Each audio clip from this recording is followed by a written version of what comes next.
works. See, now all these people want to play your game. Now you know, right? But anyway, we tell them fail first. You want to create an environment where it's okay for them to fail, and we can kind of laugh about it, and it's all good. They're not being punished. So this is a great time of the year. It's a lot of fun, a lot of food, a lot of really cool games, a lot of success stories, and we're going to start off with Rogelio's team.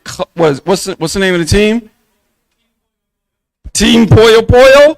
Let's bring them up first. Round of applause.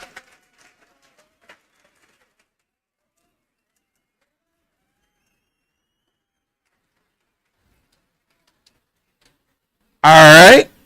Zorn, are you ready? Apologies for the screen. It's not our fault. I swear it's not our fault. All right. Originally, it didn't start off as a game. It was actually a real life story that happened in a location called Las Palmas, Mexico. It was primarily a neighborhood that didn't exactly have a well-rounded reputation. It was really polluted with a lot of crime rates.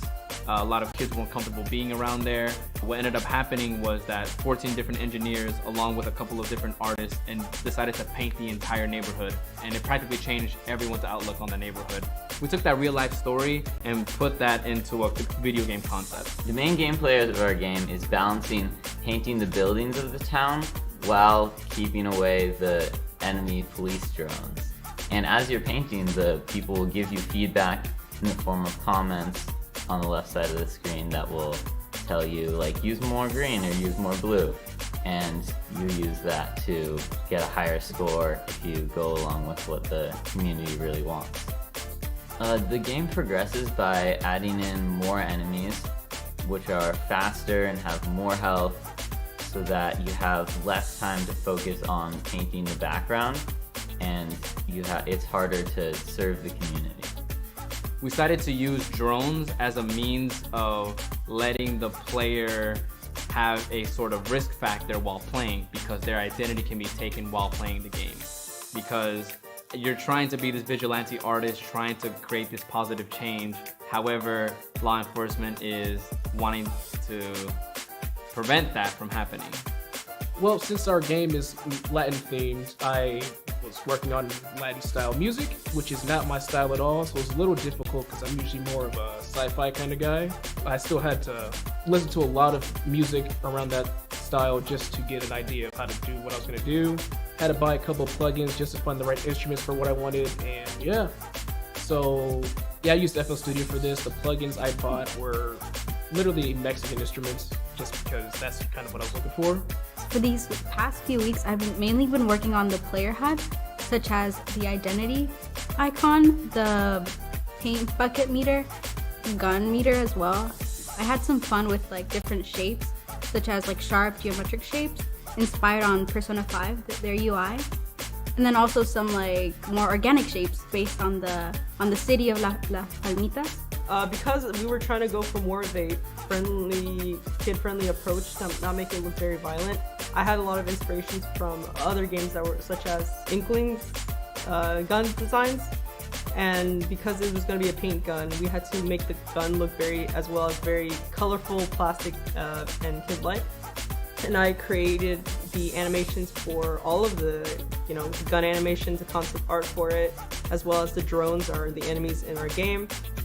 We had another artist who was the background artist, Zelda. She was in charge of making the markets, the buildings of the gameplay.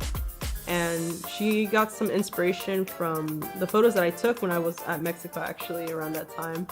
I was getting a little bit of inspiration for my team, building-wise, art-wise, first-person hand. So I feel like that was also what made our style as artists more organic, coming from like an actual experience. You can find our game on itch.io. It's going to be uploaded along with all the other Gameheads projects, and we just hope you have a blast playing it.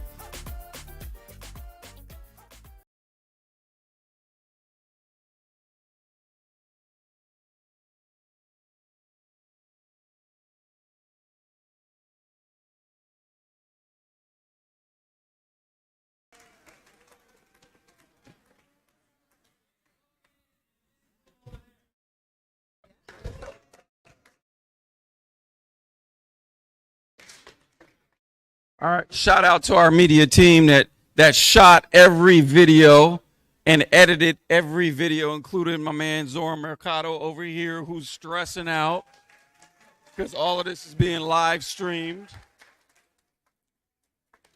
All right, next up is Team Misteka. Misteka, where you at? Let's go. Don't be nervous. You don't have to say anything. All right. So our game is a point-and-click side-scroller about Dia de los Muertos, heavily inspired by Dia de los Muertos. You play as a character Dulce, who's a skeleton and a deceased relative, and basically go around solving puzzles and riddles to find out what you need to put on the ofrenda. And that's what you do the whole game. You try putting stuff on the ofrenda to complete the ofrenda to honor those family members that have passed. Not only set up the ofrenda, but like what it feels like to honor your ancestors in a way that you normally wouldn't. So like you spend like a whole day of like really just remembering them as people and what it's like or what they were like when they were alive, and just to feel like close to them again. We kind of had to sit down and like play and with what Mexican household looks like, because it's different for everyone, especially in the US. So we were trying to like think of what like common ground for most Mexican houses look like here. So it was a lot of referencing, and but a big influence was colors. We had to really like decide on what like a strong color palette would be that would like you'd look at it and be like, okay, it's Dia de los Muertos, and I am kind of like in a more Mexican American style home. My process for creating the music for Misteka is looking at the art, and then because the art like implies like sonic textures, like different instruments, different rhythms that can be used in the music. And like part of like researching it is that my team gave me a bunch of mariachi and folk music. For me, okay, making the motifs is like just sitting at the piano and just making garbage until I make something that is like kind of workable, and then I just like develop it. So at first we had a character that I had created, but I was having trouble doing an animation for it, making it consistent. Some would look off. So I got a lot of advice and feedback from other fellow vet artists to just scrap that and make a whole new character. And that's when Dulce came out of it. And it's very much simpler, like cartoony style. In it, I actually made the character way faster. And the animations, I did it way faster too, and it looked way better than the original character I had before. The most difficult part of my experience was obviously bug fixes. Anybody who's a programmer will know that fixing bugs that appear for no reason is a pain. Another thing I also worked on in Unity this summer was using Cinemachine to be able to create a camera that is tracking the player within a certain boundary. So the camera would lag behind the character so that the game would feel smoother. Overall this summer I thought I did a pretty good job, and I was very fulfilled with what I was doing this summer. Play the game. I think it's really good. And the art, really good. Bye.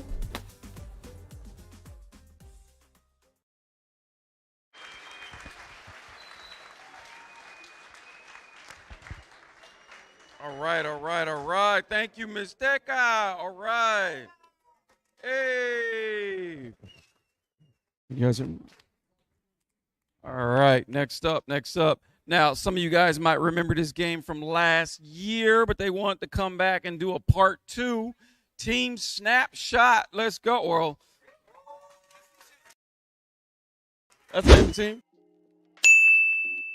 Snapshot is a game about our main character Sam, who is exploring the first year of college, going to different clubs, and they land on the photo club. Something that we wanted to explore was preserving memories, and we felt the best way to do this was through friends, as most of us have friends, interact with friends, preserve memories while we hang out with them. My approach to art direction was looking at people in my life, looking how they dress, looking how people who are these types of archetypes dress, as most of our characters follow different archetypes. Sam is the vintage film kid, while Tola is the video game shut-in. And with this, I was looking through different clothing styles, asking people, what would this look like? How would this look? Different scripts that I need. Save something, save and loading was really tough. So we kind of dumbed it down a little bit to get into the game, which really worked for us, but that gave us a whole lot of trouble. But everything else kind of went. It was really trying to figure out how to capture and make people feel that same emotion. The characters go through different scenes together and they have different interactions. And depending on what the player does, they'll have either more positive or negative response. The level is kind of the story with like the background and like dialogue and all the characterization coming together. So it's just transitioning from one spot to another spot to another spot, and then the day ends. I started off by making an art design document listing like assets needed in each room, what the characters are doing in each room, and a Pinterest board, stuff like that.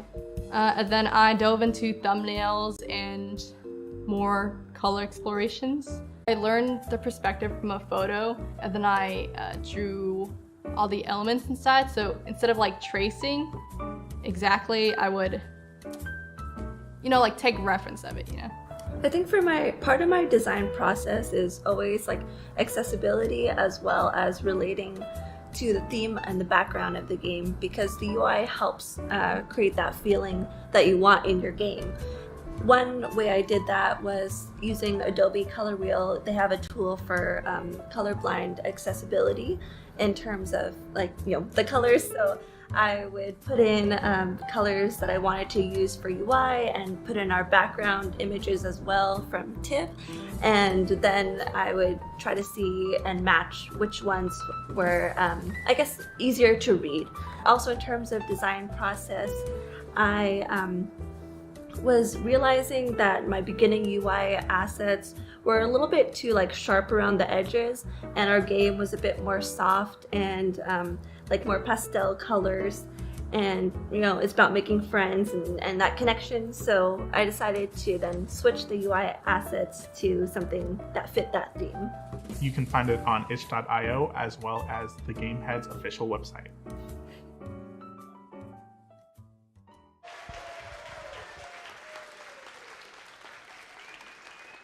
All right, Team Snapshot. All right, so we're gonna keep it going, and you like how they're in the background pretending like they're working, right? You like that nice little, right? Everybody's in the background pretending like they're actually working, but it worked out, right? Right? Okay. So one thing I want to say is that the Gameheads. You see a lot of students here, but we have students in 17 different states. So some of those students are in different states right now watching live. So we want to say shout out to them for also the work that they put in on the game.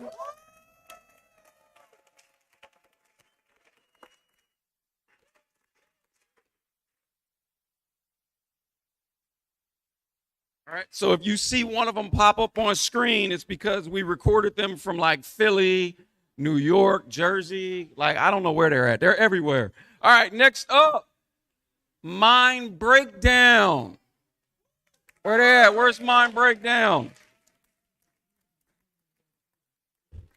Mind Breakdown. All right. Roll them.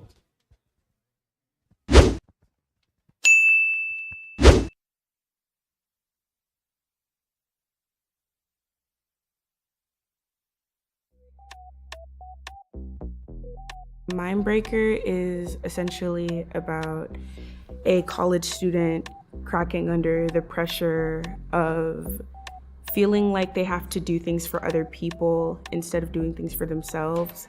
So for the game, I had to make an animation walk cycle and a climbing cycle, an electrocution where the character gets electrocuted by the wires. I imported the pixel art character that I created with Raphael into Unity. There I added the bones where I just animated it in a clip, each frame by moving each leg and arm each time to show the animation and the character moving. Initially, when I was doing sound designing, I went from thinking about the sound, recording it, then editing it as is, basically making the sound like initially, but then letting the game engine do most of the work, so I won't have to spend as much time editing and more time just thinking about more of the sounds I have to make.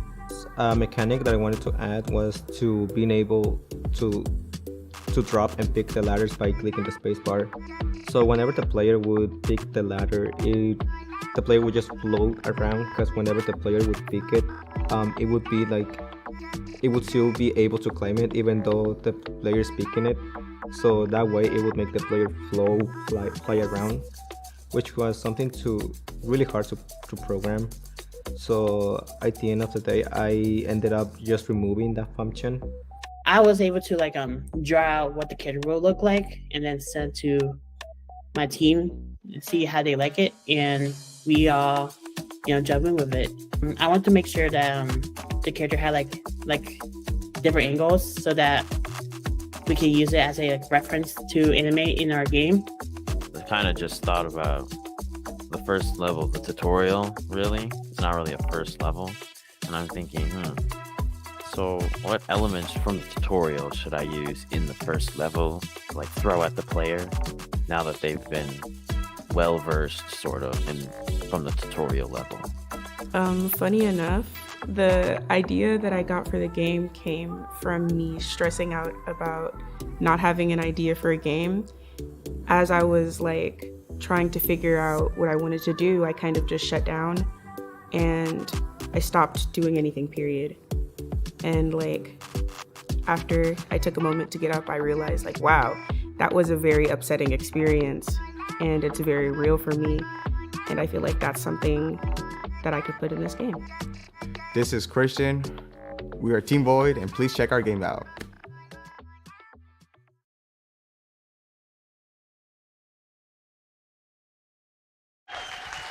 All right, give it up for Team Void. Yep, y'all can go. Cool. Hi. Hi, everyone. My name is Jose. I am the program coordinator. Hi. I am. Hey. Yeah. Thank you. I appreciate you all. I've been in the program for 9 years. It's the same age as the Gameheads program. Very funny. Yeah. I make sure the program works, the program is structured, but I do want to give you FYI. We are recruiting, so if you're interested in doing what we do and being the next gen, we'd love to have you. Yeah. Another thing with the program is that we do we're not just focused on games. We're also focused on virtual production, film or whatever you guys want to do. We go towards it. So having that ability to do that is amazing. So I'm going to introduce virtual production. They're going to be doing Train of Thought. So can I have please Train of Thought group come to the stage? Yeah. Appreciate y'all.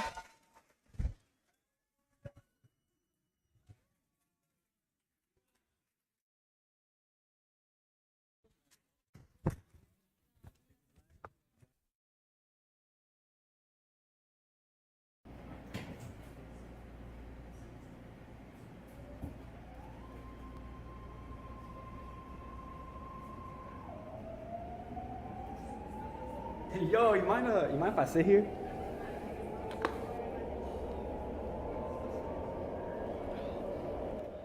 Oh, cool, you draw? Okay, I see you putting pencil to paper. I do some art myself too, It's more like 3D art, like the stuff you see in the museums. But I try to do more like animals and less about, shapes. It's fun or whatever, helps you pass the time, so that's cool. But what you do, that's dope. That's different. Being able to draw from life, capturing a moment from your perspective, that's what's up. Me, on the other hand, I be messing with metal and stuff, like making jewelry. I've tried to make jewelry for friends, but I don't know. Something about being able to bend something that's not supposed to be broken, something about that in particular is therapeutic. And I love that I can mess with gold, silver, tungsten, palladium, steel, platinum, and a whole bunch of other things. But it gets chaotic, it gets so complicated so fast. I got so many tools. I got saws, hammers, metal stamps, disc cutters, what's cutting metal with metal, what's up with that? As well as texturing tools. I don't even know what else.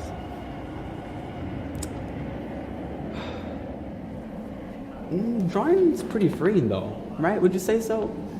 Yeah, I mean, look at you.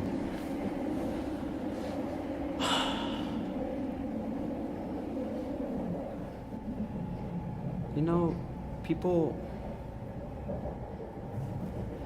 don't really listen. And I'm getting tired of being tuned out. Everything I say goes into one ear, not the other. And I just wish that,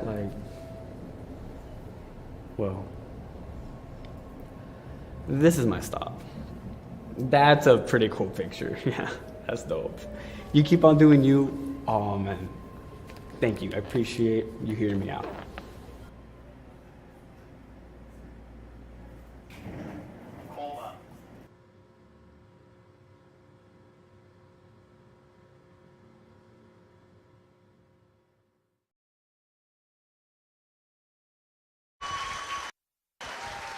All right, give it up for VP.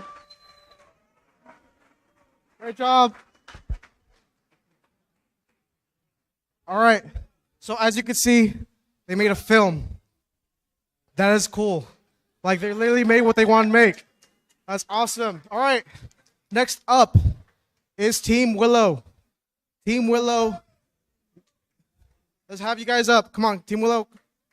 They are going into the future. I'm hinting in the future. You guys will see that. Slowly trickling in. All right, Team Willow.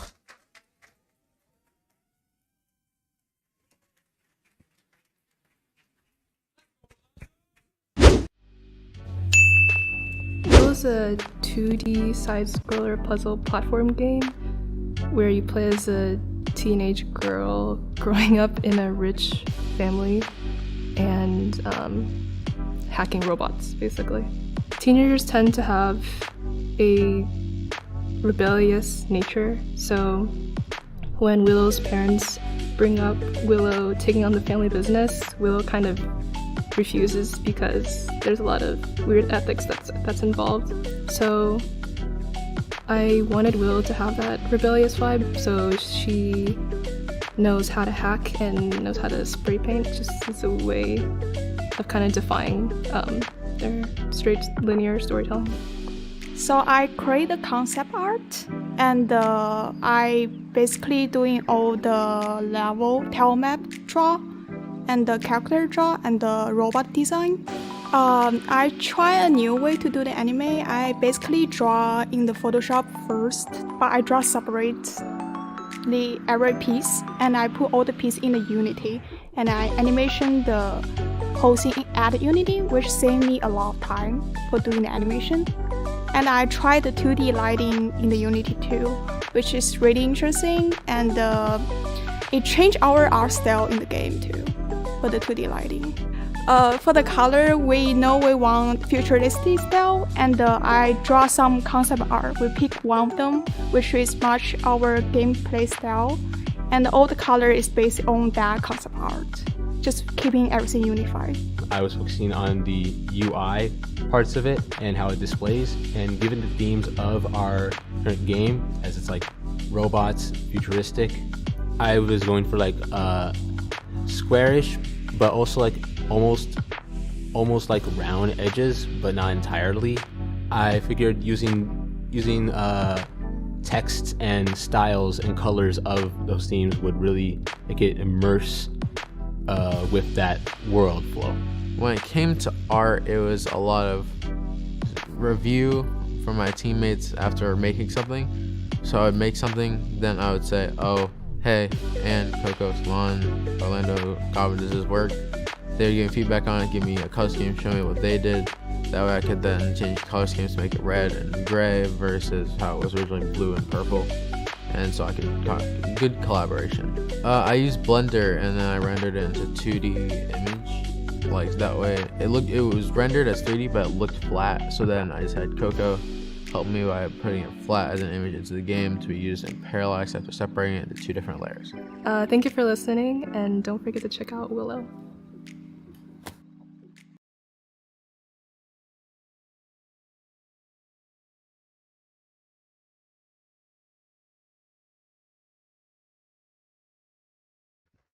Give it up for Team Willow.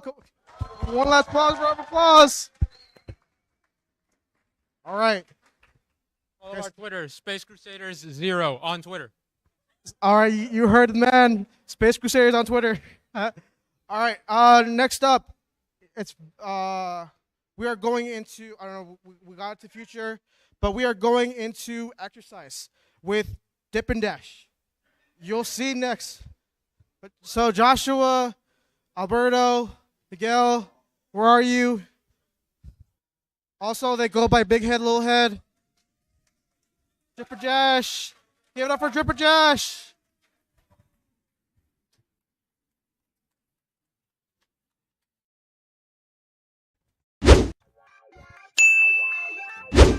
Drip and Dash is a 2D platformer where you play as a sweat drop named Drippy, who runs on a treadmill as distractions and unhealthy foods are thrown at him to try to get him off his grind.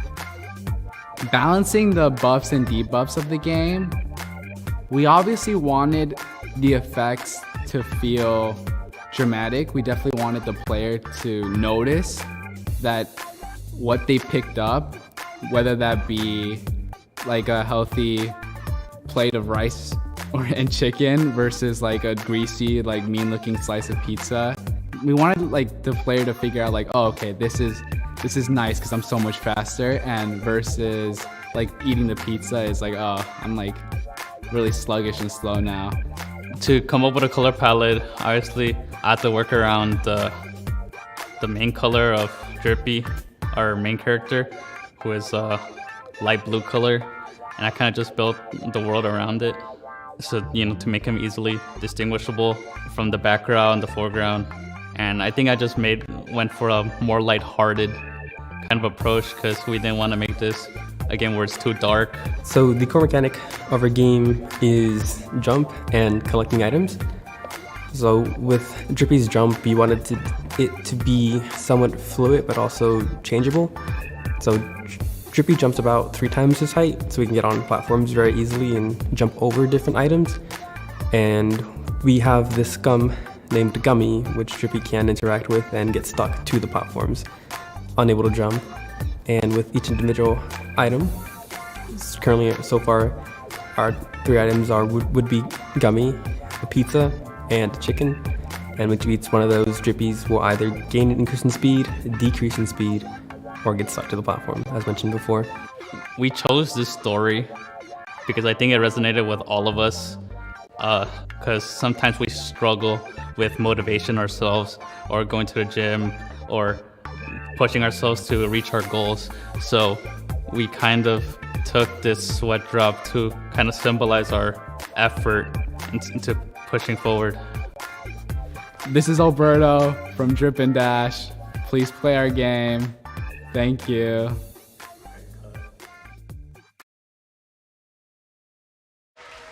Let's give it up for Dripper Dash.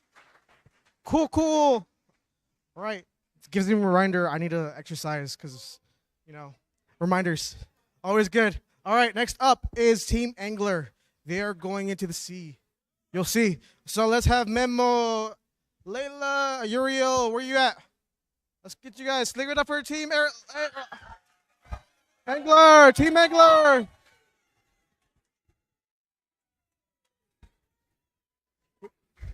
All right, let's play it. Let's go. Me and my team, we created the game Angler, and it's about a Coast Guard traveling across the ocean to pick up survivors that crashed in a shipwreck from a cruise.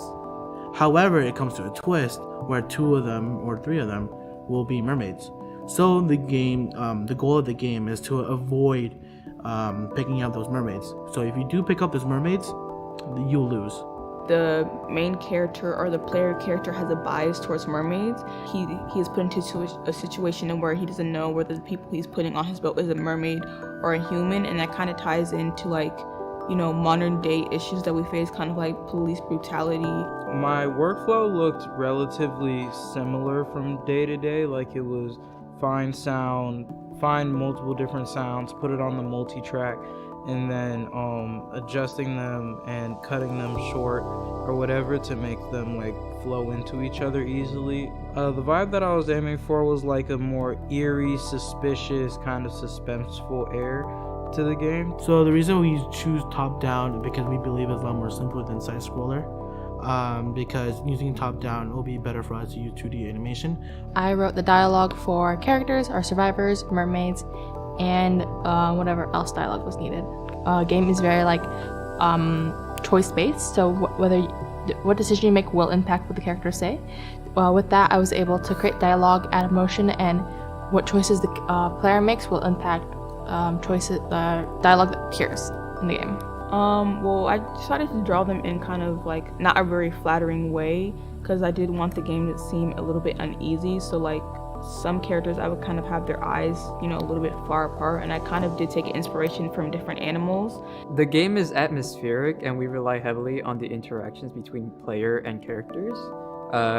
Going off of our narrative designer, I used what they put along with making and creating an atmosphere for the game.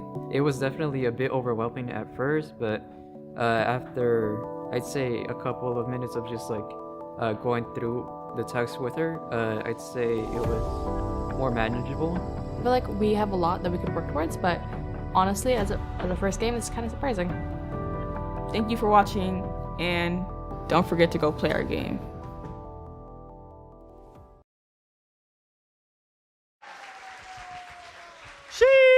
Yes, sir. Yes, sir. Yes, sir, brother.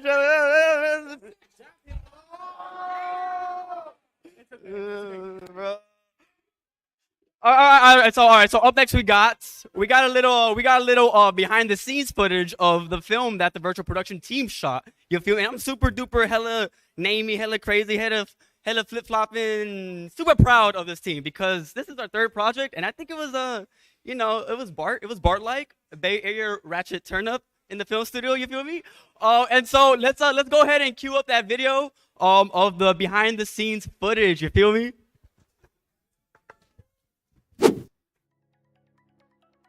So for Gameheads, we kind of just need to produce like a short film that incorporates both like elements of motion capture as well as like using Unreal. It takes place on a train.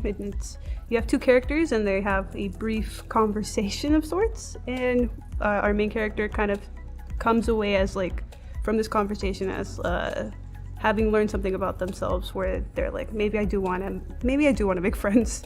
You have like a script set out and you have like all these shots planned out, and you have like a vision of what it's gonna look like in your head, and then you get on set and you're like, oh, this is gonna change significantly. So that's definitely been like a little hard to accept, and moving forward it's definitely something that'll be accounted for.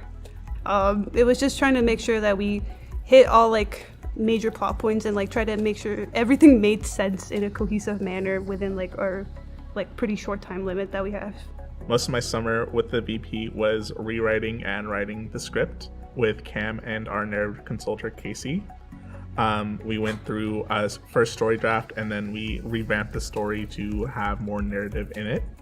I've mainly been tweaking the train itself and polishing how the materials look and the textures that are in the train on posters, and like sweeping up the actual floor, which originally started out very messy. For the interior, I wanted to keep it relatively flat because we found out that having like lighting inside kind of complicated way too much of the actual physical set.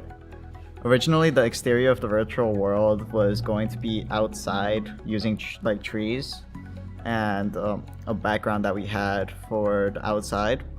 But then last second, we decided to switch and have the train be inside a tunnel, which the scrolling system was used to have like light bars that scrolled past outside of the window to kind of simulate that there's light in the tunnel that has been added there physically.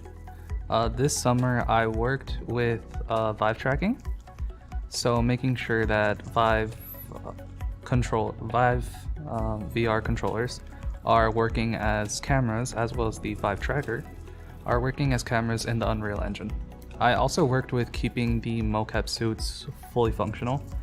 The wire for one of the mocap suits was damaged, which led to problems with the sensors updating, which I fixed by opening up the base and replacing the wire. That way the sensors could download the update. First, I used an iPhone to create a 3D scan of Zoram, our actor. I uploaded that into Unreal and converted that scan into a metahuman, which is a 3D recreation of Zoram that is fully animatable. Then I got in the motion capture suit and acted out the performance of the digital character, took that recorded animation and targeted it to the metahuman, 3D render of the actor, waving, saying hi, and then I create a shader on top of that, which converts that animation into a sketchbook style, and then composite that with the actual film. So I was production assistant, and I emotionally supported everyone. I worked with the director and did different ideations of the green screen until we finally found one that worked with us. It was a lot of trial and error, a lot of long days working and then doing a lot of stuff. And then during film sets, I would help with lighting, I'd help with costume, I'll help with set design, just be there and be extra hands whenever it was needed around. So thank you guys so much for watching, and stay tuned for future content coming out from the VP studio. Sir! Yes, sir! Yeah, dude, yeah, like I said, I'm hella duper, super duper gangster proud of our team. Absolutely. We went from nothing to something, and then we're gonna go from something to everything in the future, all right? So up next, we got this ambitious team for no reason. They're just ambitious. We had a team full of vets. Black Cat, go ahead and come up real quick. This team, man, they've been students for the past 7 years. They don't leave, dude. We got Trevor, we got Abdul, we got Jude, we got Matthew, we got Jordan, we got Dozy, we got Melissa, we got Ryan, and they decided to make an online multiplayer game. What? Roll that.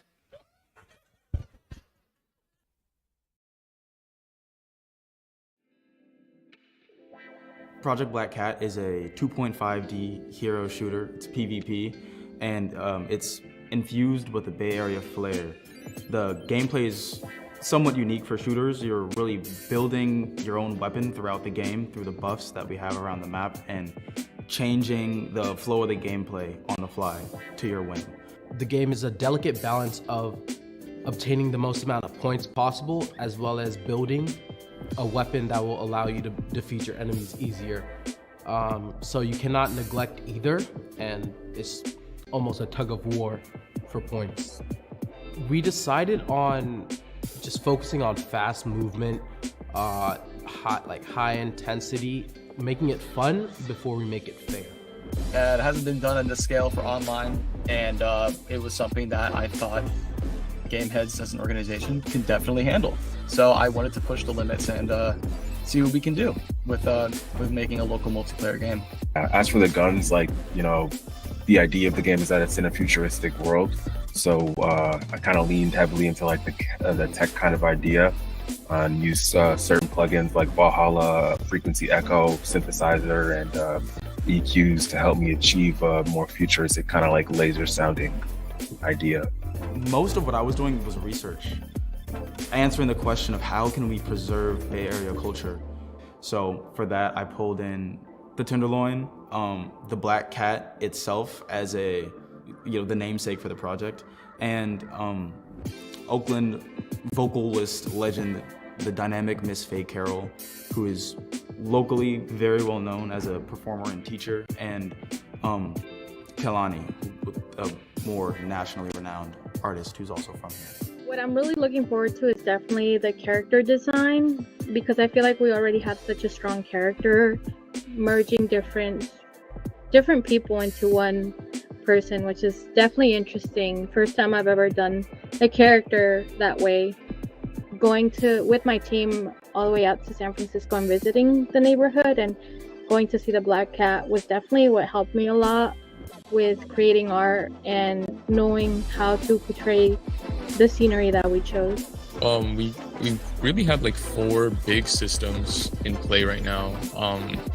The 4 being, one of them is the ability system, the weapons, the status effects, and the bases or the towers.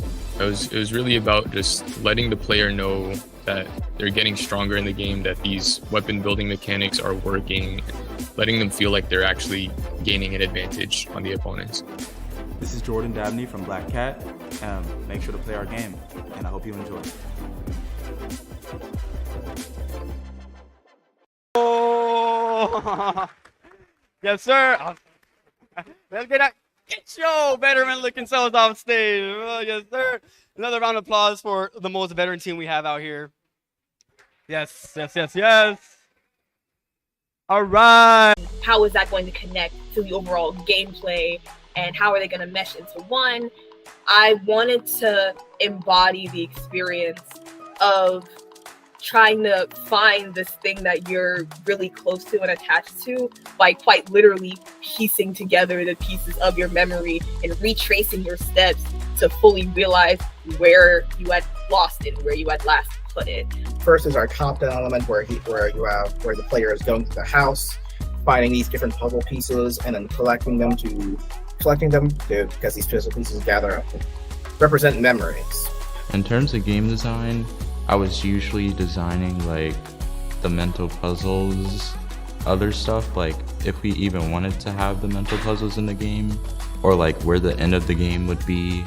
The art style itself is very squishy and soft, and I felt like it would be a nice, simple art style to implement into our game. We didn't want anything too complicated. The purpose of these cutscenes is to show the player the story, so they wouldn't be confused once they started the game. I had initially wanted it to mesh more with like hip hop and R&B and more like chill-ish vibes, and it came to sound, specifically music. And I had gone around my neighborhood and around my house with my little phone and trying to record as much as I could before sending them to my laptop and edit them there, because I wanted things to sound as natural. The main thing I did was a jigsaw puzzle, and it generated puzzle pieces with the proper connections. So, you drag and drop and snap them together. And it also had a relative grid system. So instead of there just being a box in the middle where you put the pieces into the spots, you can actually drag the pieces you connect together around.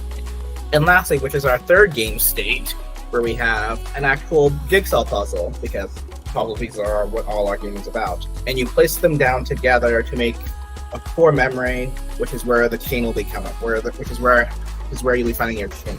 This is Dejan from Team 07. Please play our game. Thank you. Dab me up, baby. Dab me up. Let's go, pal.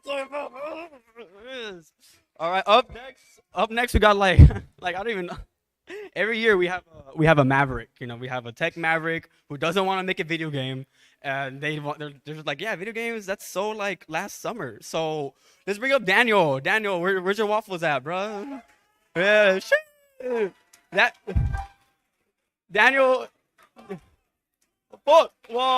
Waffles.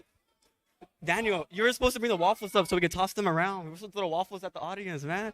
Yeah, he said you got waffles. There's some over there. He said if you play this game, there's some waffles in the back, all right? So let's go ahead and roll the video and all the drip that Daniel brings to this community. You know what I mean?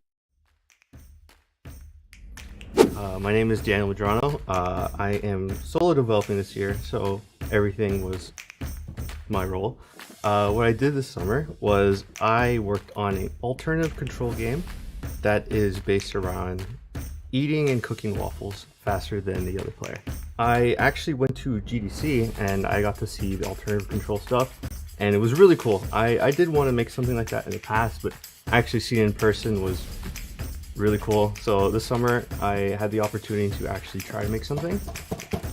On the left side, we'll see that this person is cooking first. So they would open the waffle, they would pour, they would close it, wait for it to cook, they would open it and then put it on the opponent's table. And they would keep doing this until the cycle changes. After it changes, they become the eater. So they would grab a waffle and they would chew. So after a certain amount of chews, they're finished eating it, they take a waffle off their own table. And that's the loop. They also drink water over time, which has a choking mechanic. I did want to challenge myself eventually doing a solo development project. I also wanted to make something just really strange, like arcade-like, that used really like absurd controls. So this seemed like a really good opportunity for me to do all of those, to challenge myself, do something silly. Thank you guys for watching. Hope you guys get to play this game.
Okay, so Stars Align is a 2D top-down adventure game where we take the perspective of one of the player traversing into a forest and they're trying to find their lover, but they come across 2 mini games throughout the path.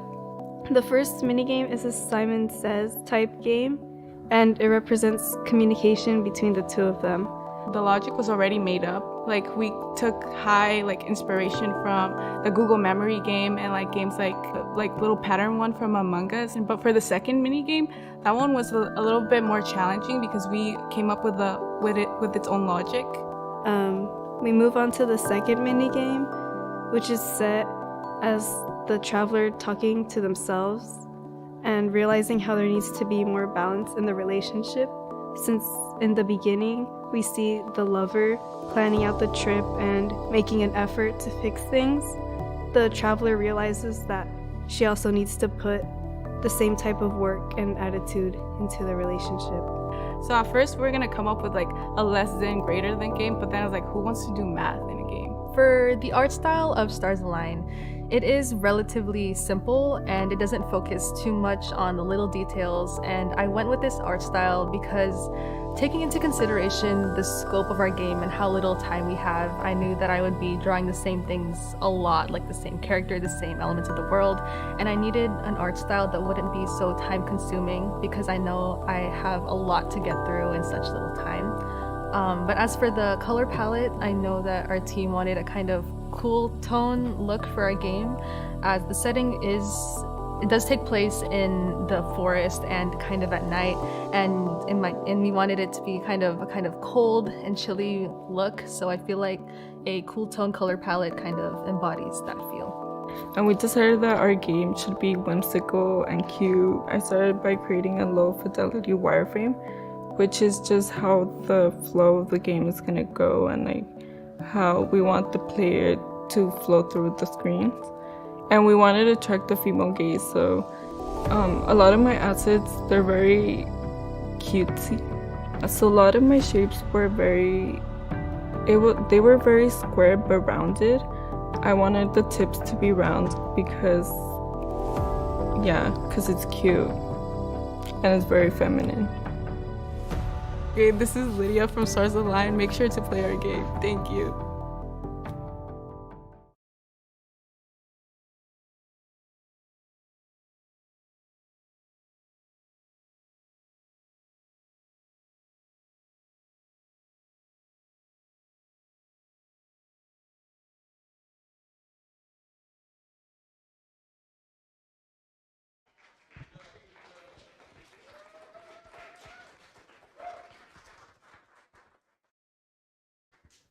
Hello, everybody. Hi, how are you guys? Yeah. So my name is Randy, and I'm the newest program manager here at Gameheads.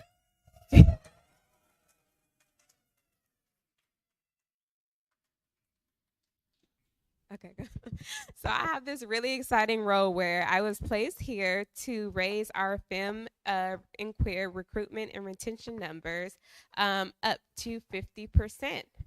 So just quick fact, 50% of gamers are non-male identifying, right? So what we did with this fact was we took it to Comcast and NBC Universal, and we said we wanted to do something different here at Gameheads. We wanted for our student demographics to match the actual gaming demographics. And so they said, okay, and they granted me this program. And what we plan on doing is challenge ourselves and raise it by 50% by 2024. I started this mission this summer with our femme and queer students here. Can we clap for them, please?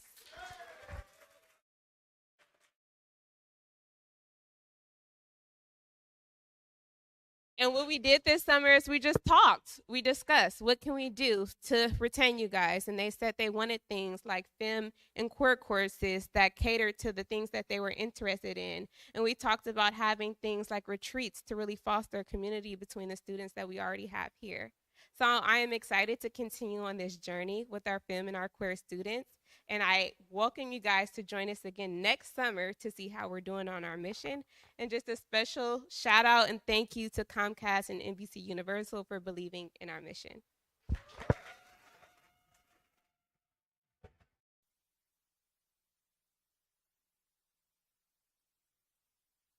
Right. That's me. That's me.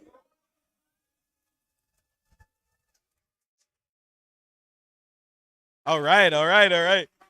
Hey. So, hello everyone. I'm Carlos Cruz. I'm also a program manager here at Gameheads. I'm kind of notorious for doing something, right? I'm notorious for taking the greatest selfies ever. I'm just saying, right? And I took the best one ever at the last Unity Day. So I'm gonna ask the crowd, right, to participate in this one real quick, okay? And so, are y'all good with that? Yeah. So on 3. I'm gonna need y'all to say Gameheads really, really loud. All right.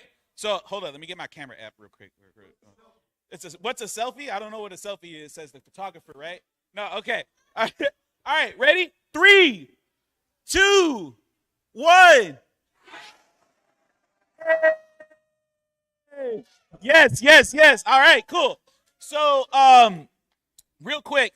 There are sweets in the kitchen, right, by Ms. Graham. So when y'all get a second, please feel free to get some sweets, right? We still got a lot more show left, so please, I hope that woke everybody up, etc. What'd you say?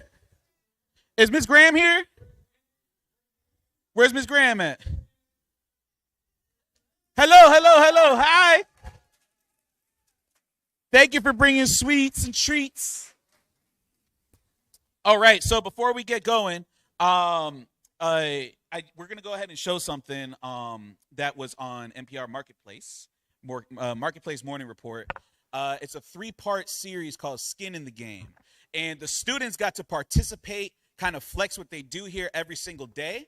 So I want y'all to partake, pay attention, and appreciate what NPR was able, or Marketplace was able to do for us.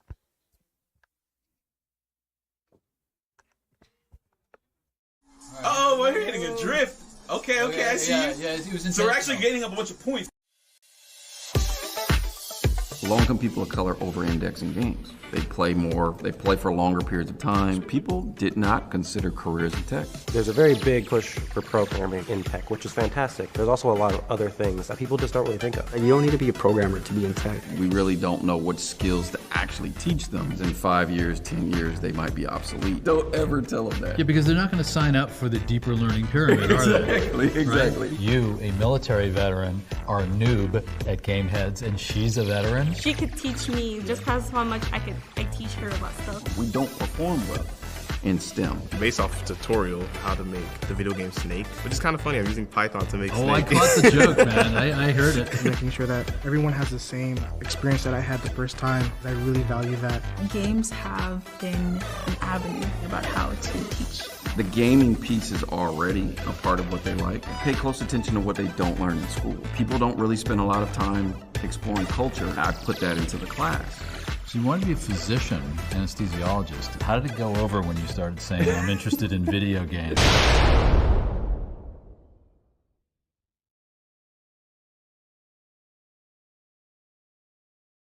Noise for Marketplace! All right. So next up we have Pliant by Team Old Heads. They're named Old Heads for a reason, right? So they came together. Old Heads, where you at? Gwendol, Dom, where are you at? They're probably talking about their game to somebody. Gwendol's probably like, so this is Pliant. Oh, there you go. There you go. Cool. Hey, make some noise for these two.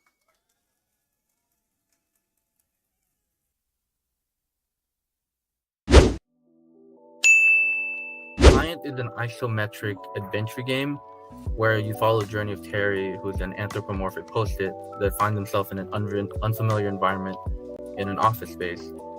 To get home, he has to overcome obstacles on a 90s themed office desk, and along the way he learns how to use his abilities.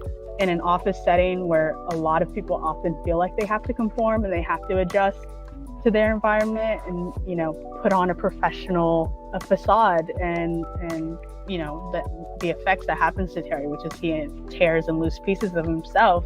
Ultimately, you do that too much, you're gonna see the effects of it to your personality and your identity. We knew that the office environment has stationary materials and like pencils, papers, staplers, all that stuff. And for the UI specifically, I knew that we didn't want to use physical materials like staplers, so we wanted to do the paper materials, and it worked well with saying Paper Mario. They use stationery for their dialogue system, so we thought that was the best for us. Our puzzles are kind of a very basic progression system, introducing the abilities of the frog, and then the abilities of the bulldozer, and then final obstacles being a combined effort of the frog and bulldozer abilities to get to the next area until the end of the game. And our gameplay loop was very basic also. So I primarily did stuff like the game manager, so I made stuff like to keep track of the health, change the UI for when the health went down or up. I also did the auto gym manager, so sound designer Zoe could do her job easier. Like for one, I did the form manager where I made like a form database, so in the future if we ever add more forms, it can be easily expanded and like stuff is easily retrievable. It was just kind of interesting in making use of data structures.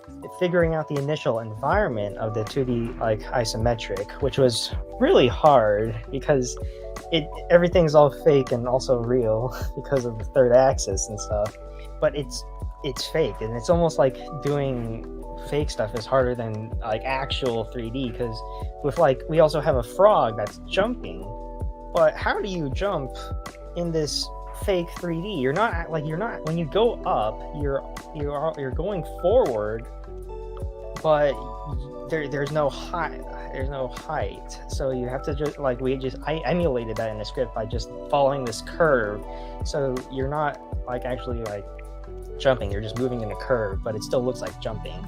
The frog form of Terry, he doesn't have any knees, so it's actually really hard to convey a jump without any. And so I looked at clips of like frogs and toads to see how they like naturally move, I realized like, okay, I will definitely have to like push on the principles of animation, which is like squash and stretch and anticipation and a little bit of, you know, things like that to try to give this more of an organic feel. I focused mainly on trying to keep the line work as consistent as possible. So if you'll notice on the assets, like they'll have maybe like little scratches or little specks. That was something that I kept in mind when I would draw them.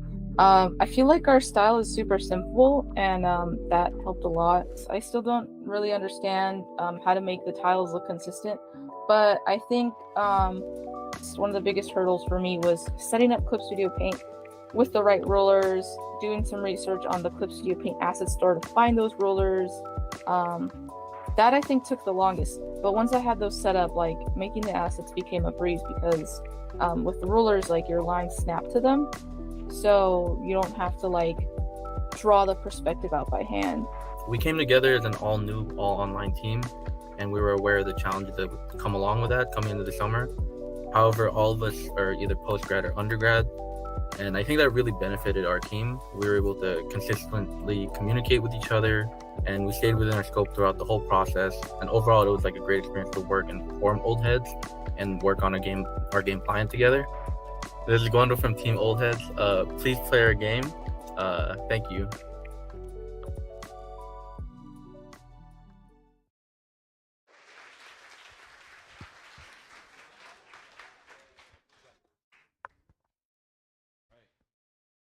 All right, so next up we have Team Puahoku with the Night March. Come on up, y'all.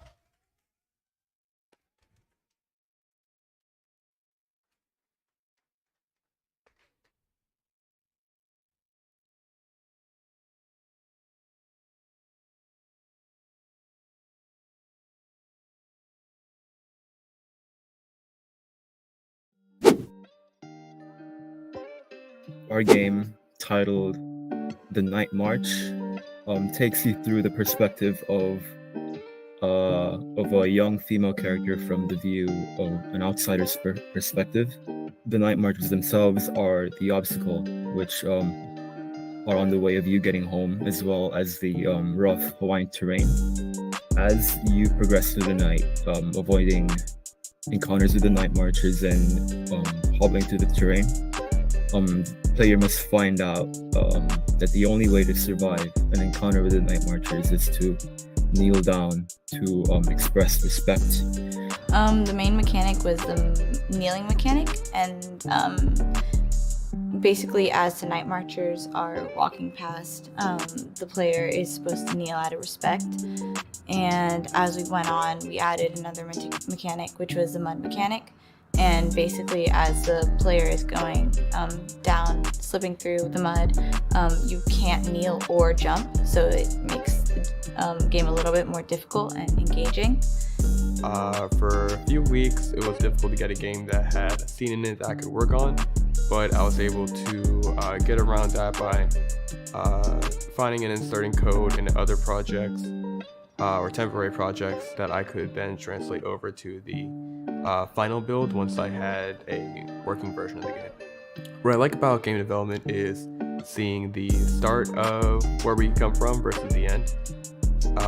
Like at the beginning of the summer, starting off with just building the walls for the game and the white box, and in a few weeks we'll be able to see the finished product of it. We pursued this game because there's not really any games portraying the Hawaiian culture, and we wanted to be the first. We just wanted to share a very interesting story from Hawaiian culture, the Night Marchers. So the Night Marchers are these ancient warrior spirits, which each Night Marcher group is different from another Night Marcher group. They're not just one singular entity. Each of them worship a different god, which inhabit a different part of each island of the whole island chain. In the beginning, it was a struggle for me to figure out the right sounds, such as for when the player's kneeling, when they're approaching the night marchers, and when the night marchers are approaching the players. And from them giving me other sounds to look at, that's how I narrow down the choices. I got to draw a lot of plants, the yellow hibiscus, the lehua, the hapu'u, and soon the uki fern. I used David's trail pictures along with my friend's trail pictures and used like those as references to make the background, like all the trees and stuff, like how dense the forest is. Being new to this field of animation, I found it to be a lot harder than I initially expected. But also, it was a lot of fun along the way, seeing my character come to life through the movements I gave her. Hi, my name is Shazen. I'm from Napua Hoku, and don't forget to play our game. Mahalo.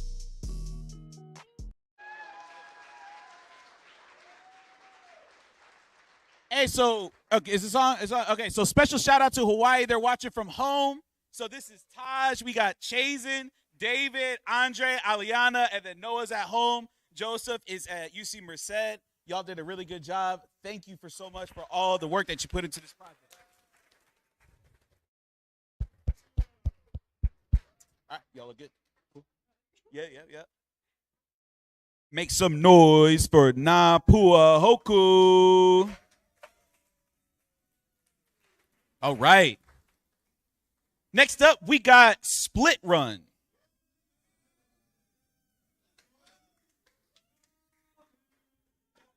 Kali, Iyasu.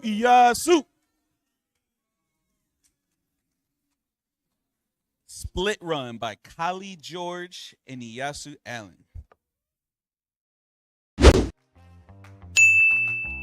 Split Run, official name still pending, is a puzzle game where your screen is split horizontally across the middle. On one side, there's a red square, and the other a blue square. You move both players simultaneously. You can move left, right, up, and down, and the goal is to get each player to their respective goals. And each player has like a different, unique level, so you have to like plan out their movements to get to their goals. I have a pretty simple game concept, so I had it pretty much planned out on how I'd execute the code, and it went pretty much according to plan, but some bugs along the way. Shout out to Raymond for helping me with that. It was really a struggle at the beginning because not knowing having like a narrative was pretty tough. So I was kind of like all over the place with music and sound effects, but then later I kind of like have a grasp of it. I kind of like lower my genre of music. I came to a conclusion with a techno mixed with drum-based type of music. So yeah. I actually got some non-game inspiration. I just saw some graphic of some sign graph, and you have to get two dots towards the middle while moving them simultaneously. So I like the idea where you control two players with the same movements, but they live in different worlds, so you have to like manage to move through their own world to get to their goal. So the puzzles all kind of like hard and stuff. So I kind of like design the track and music kind of like that, like make sure like the music's like I make the instruments more dramatic, like the piano's like very hard on the track, and I make sure like, and then later I just add like this random opera singing girl voice at the end of it to like make it more dramatic. I don't know if it's gonna be in the game or not, but I really like the track. Check out our game in the showcase. We work really hard on it. It's a 2-man team, so yeah, go play Split. It's right in the corner. I don't know where we at in Boots, but yeah, it's somewhere. Play it.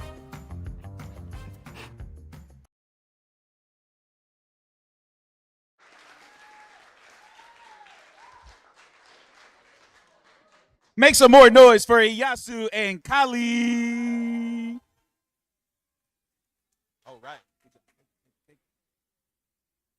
All right.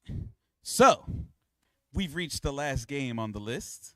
Where is Team Panic Room with Night Alone? There they are. All right.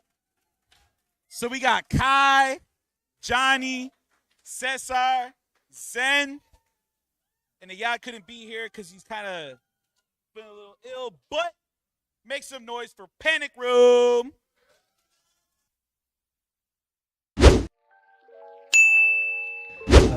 Night Alone is a 2D side-scroller where you play as a 9-year-old boy named Arlo who's home alone when the power goes out, and he must find a way to restore power.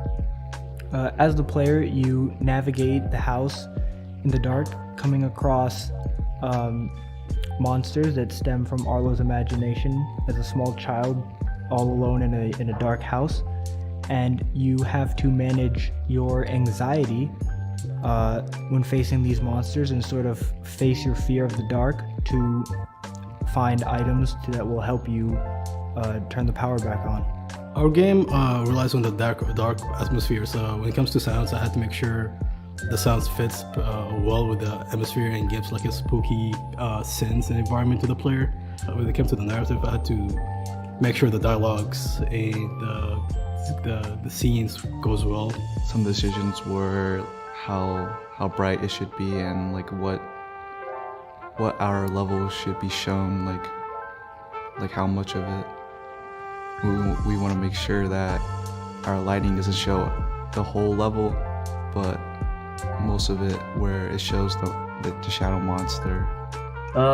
Pretty proud of our game management system. It was a lot of hard work to figure out.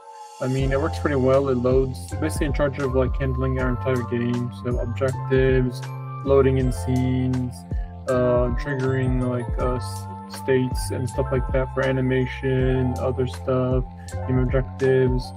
I chose the colors specifically because to represent something kind of like scary-ish.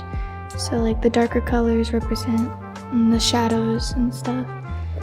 I really enjoyed designing the kid's bedroom and the main character, the kid.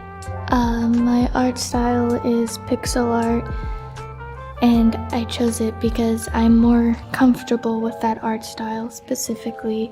So I was in charge of animating the walk cycle animation, the shadow monster figures, and then also the candlelight animation. So for the walk cycle animation, what was hard was like the player was small, so like he really couldn't tell that it had feet, I guess. So like you had to work in what you got, and it was really hard to like work with that, I guess, because there's like very little pixels, and when animating you need like a lot more, I guess, because so it could be more detailed and make it look like it's actually moving, or else it just looks like it's standing still. The level design for the game, it's in a cabin house built for three stories, first floor, second floor, and a basement. The players start with the bedroom. That's where the game can start with the thunder sound that hit the house and turn the lights off. So the player will have 2 floors to explore, and the main final floor is going to be the basement, where the player must go there to turn the lights back on. Anxiety is one of the core features of our game.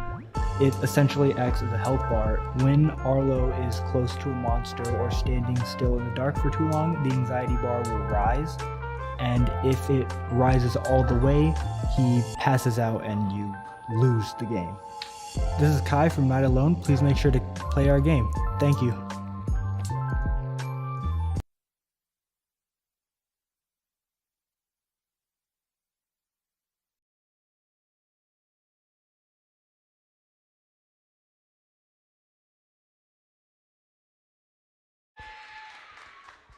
All right. Thank you.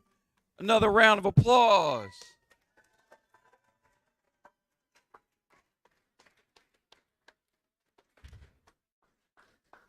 All right. How you guys doing?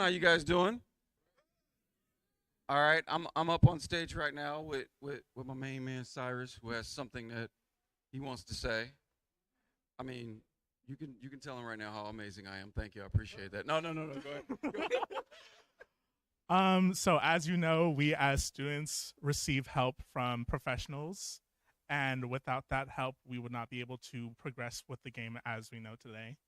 Um, I would like to say with all my heart, and I'm sure that every student here would like to say with all their heart, thank you to the mentors that have mentored us, and we hope that you come back again and again the next few years to help mentor the young students again.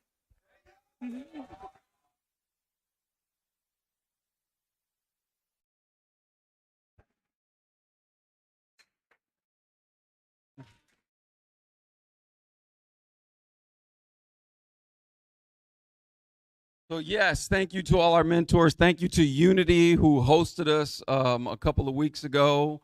We ran up in there, what was it, like 80 deep or something like that? It was like 50 or 60 of us for helping us out. So a big part of what we do is the industry professionals that help us, all of the wonderful mentors, our advisory committee, our fellowship council. If you're a mentor or if you're a part of the committee or the council, please raise your hand.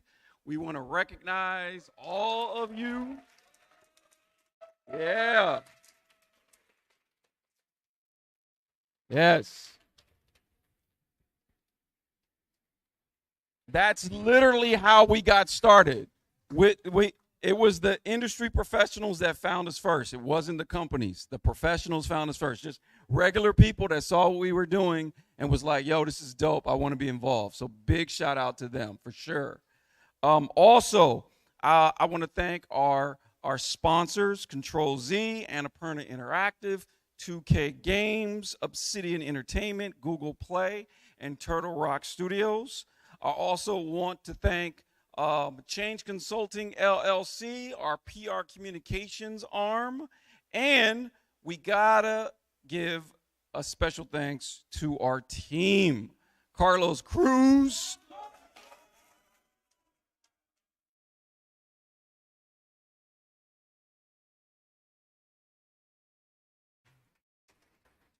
Randy Dean,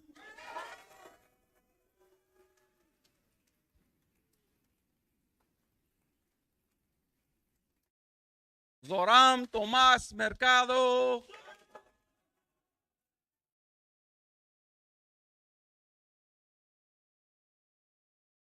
Jose Martinez,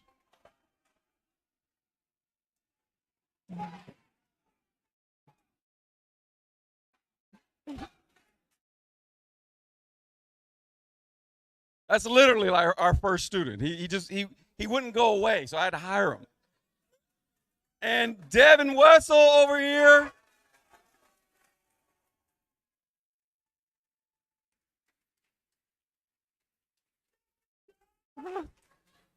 I want to thank all of our volunteers that came in today, which are a lot of our veteran students. Raise your hand if you volunteered. There go Kevin over here. Brandon in the back. Yeah. All right. And then, of course, our advisory committee, Lisette Teatree Montgomery.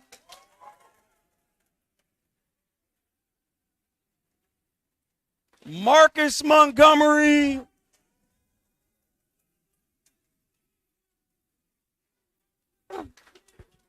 Paul Rabicki. Where's Paul? Raise your hand, Paul. Paul's in the back. Raymond Graham.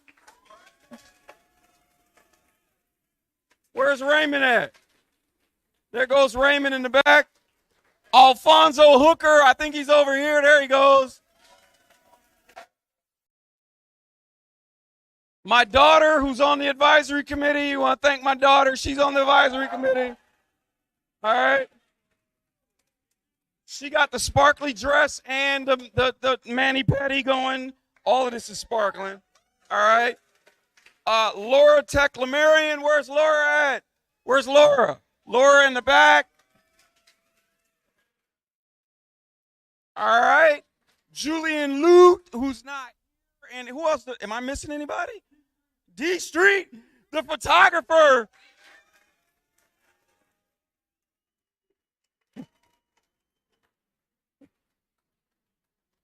And then our fellowship council, you've got Don Bellinger. Where's Don at? There he goes. Don's here. Dennis, where's Dennis at? Dennis is in the back.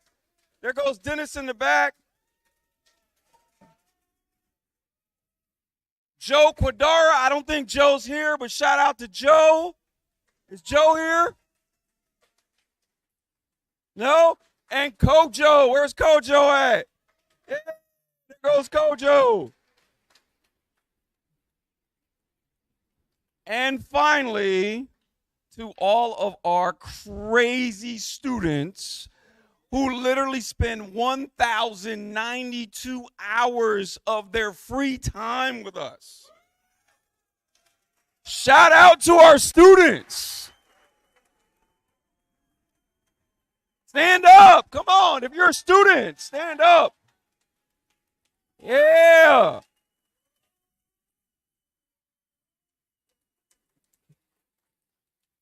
So this is the 9th annual Gameheads Student Showcase. We want to thank you all for coming. Please support us. If you have somebody that wants to be in the program, talk to Jose. If you guys want to support, talk to anybody. And honestly, like I'm thrilled that everybody is here. This is always a lot of work. Our students spend 15 weeks just nonstop developing all summer. Our staff goes crazy. We go crazy. And we do it for this. We do it for the smiles, and we do it for the proud parents. You know, we do it for the little ones right here who are like, I want to be like that when I grow older. And we do it for those that got jobs now. You know, working. Raise your hand if you got a job. Raise your hand. Raise your hand. That's right. This guy was working on Spider-Man 2.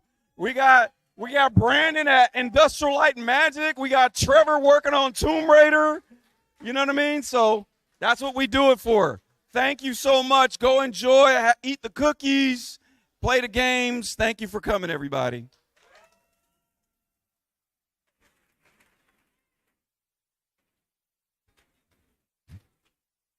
Good job, guys. Good job. Good job, guys. Good job. Good job. Good job, guys. Good job.